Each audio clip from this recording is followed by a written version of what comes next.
ভাবুন তো, একটি সম্প্রদায় ৪০ বছর ধরে মরুভূমিতে আটকে আছে। সেখানে নেই কোনো দোকানপাট, নেই কোনো হাটবাজার, নেই কোনো ফল ফসলের ক্ষেত, তবুও তারা বেঁচে আছে। ভাবছেন এ কি করে সম্ভব? হ্যাঁ দর্শক, শুনতে অবাক লাগলেও বনি ইসরায়েলরা ঠিক এভাবেই ৪০টি বছর ধরে মরুভূমির মাঝে টিকে ছিল। তবে তারা হজরত মূসা আলাইহিস সালামের দোয়ার বরকতে আসমান থেকে নেমে আসা এমন এক খাবার গ্রহণ করত যা ছিল একেবারে নিরাপদ ও স্বাস্থ্যসম্মত। খাবারটির নাম মান্না ও সালওয়া। আজ আমরা জানব এই বিশেষ খাবারটি আসলে কি ছিল, কেন বনি ইসরায়েলকে এই জান্নাতি খাবার দেয়া হয়েছিল এবং কেন এই নেয়ামত আসা বন্ধ হয়েছিল। মিশরের অত্যাচারী শাসক ফেরাউনের হাত থেকে মুক্ত হবার পর মহান আল্লাহ তাআলা হজরত মূসা আলাইহিস সালামকে আমালেকা সম্প্রদায়ের সঙ্গে যুদ্ধ করার নির্দেশ দিয়েছিলেন। মূসা আলাইহিস সালাম তার স্বজাতি বনি ইসরায়েলকে সঙ্গে নিয়ে যুদ্ধে যেতে চাইলে তার গোত্রের লোকজন বলেছিল, ক্বালু ইয়া মূসা ইন্না লান নাদখুলাহা আবাদাম মা দামু ফিহা ফাযহাব আনতা ওয়া রাব্বুকা ফাকাতিলা ইন্না হাহুনা কাঈদুন। তারা বলল, হে মূসা, আমরা সেখানে কখনো প্রবেশ করব না যতক্ষণ তারা সেখানে থাকে। সুতরাং তুমি ও তোমার প্রতিপালক যাও এবং লড়াই করো, আমরা এখানেই বসে থাকব। আল্লাহ তাআলা তাদের এই উক্তির কারণে অসন্তুষ্ট হয়ে ময়দানে তিহ বা সিনাই উপত্যকায় যাওয়ার নির্দেশ দেন। সেই স্থানটি ছিল গাছপালা ও পানিবিহীন এক শুষ্ক মরুভূমি। সেখানে পৌঁছার পর বনি ইসরায়েল তীব্র খাদ্য ও পানীয় সংকটে পতিত হলে তারা সকলে একত্রিত হয়ে বলে, হে মূসা, এখন আমাদের আহারের ব্যবস্থা হবে কিভাবে? তখন আল্লাহ তাআলা হজরত মূসা আলাইহিস সালামের লাঠির মাধ্যমে তাদের জন্য মরুভূমির মাঝে পানি এবং মান্না ও সালওয়া নামের আসমানি খাদ্যের ব্যবস্থা করেন। সূরা বাকারার ৫৭ নম্বর আয়াতে ইরশাদ হচ্ছে, وَظَلَّلْنَا عَلَيْكُمُ الْغَمَامَ وَأَنزَلْنَا عَلَيْكُمُ الْمَنَّ وَالسَّلْوَىٰ كُلُوا مِن طَيِّبَاتِ مَا رَزَقْنَاكُمْ وَمَا ظَلَمُونَا وَلَكِن كَانُوا أَنفُسَهُمْ يَظْلِمُونَ। এবং আমি তোমাদের উপর মেঘমালার ছায়া দান করেছিলাম এবং তোমাদের প্রতি মান্না ও সালওয়া অবতীর্ণ করেছিলাম। আমি তোমাদেরকে যে রিজিক দান করেছি সেই পবিত্র জিনিস হতে আহার করো। মূলত তারা আমার কোনো অনিষ্ট করেনি, বরং তারা নিজেরাই নিজেদের অনিষ্ট করেছিল। তাফসিরের কিতাবে লেখা হয়েছে, অধিকাংশ আলেমের মতে মান্না হল আল্লাহর অবতীর্ণ এক প্রকার কুদরতি চিনি, যা পাথর, গাছের পাতা ও ঘাসের উপর শিশির বিন্দুর মতো জমা হতো।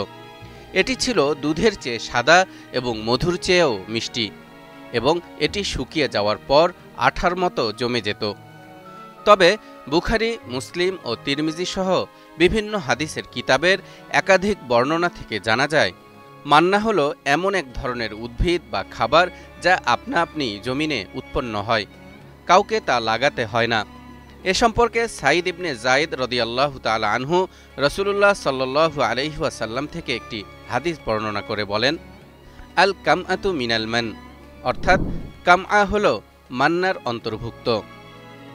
এই হাদিস থেকে বোঝা যায় মান্না কয়েক প্রকারের ছিল।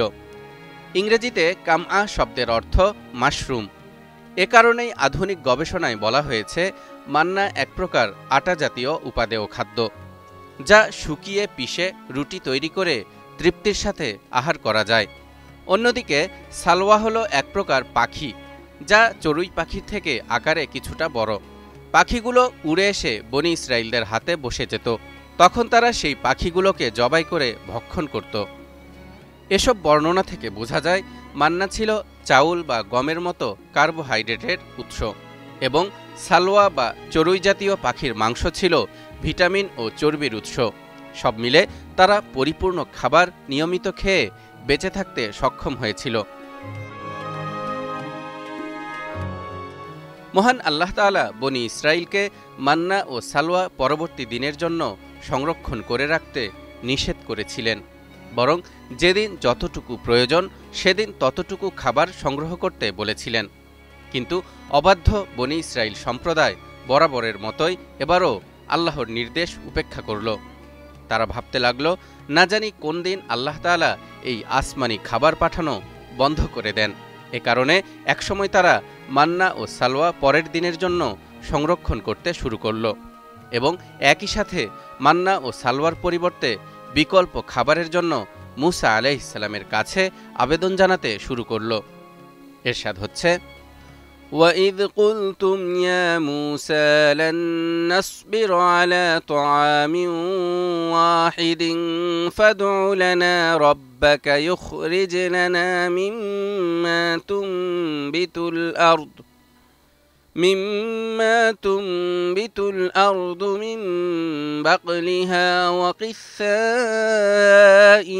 وَفُومِهَا وَعَدَسِهَا وَبَصَلِهَا قال أتستبدلون الذي هو أدنى بالذي هو خير اهبطوا مصرا فإن لكم ما سألتم।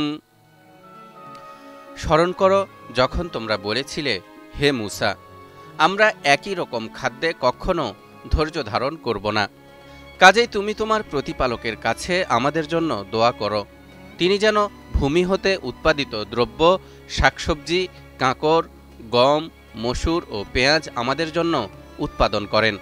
মুসা বলল, তোমরা কি উৎকৃষ্ট বস্তুকে নিকৃষ্ট বস্তুর সঙ্গে বদল করতে চাও? তাহলে তোমরা কোনো এক নগরীতে অবতরণ করো, সেখানে গেলে তোমাদের প্রার্থিত জিনিসগুলো অবশ্যই প্রাপ্ত হবে। এসব কারণে বনি ইসরাইল সম্প্রদায় মান্না ও সালওয়ার নিয়ামত থেকে বঞ্চিত হয় এবং আল্লাহর শাস্তির উপযোগী হয়। তালহা ইবনে রেজা, নিউজ 24।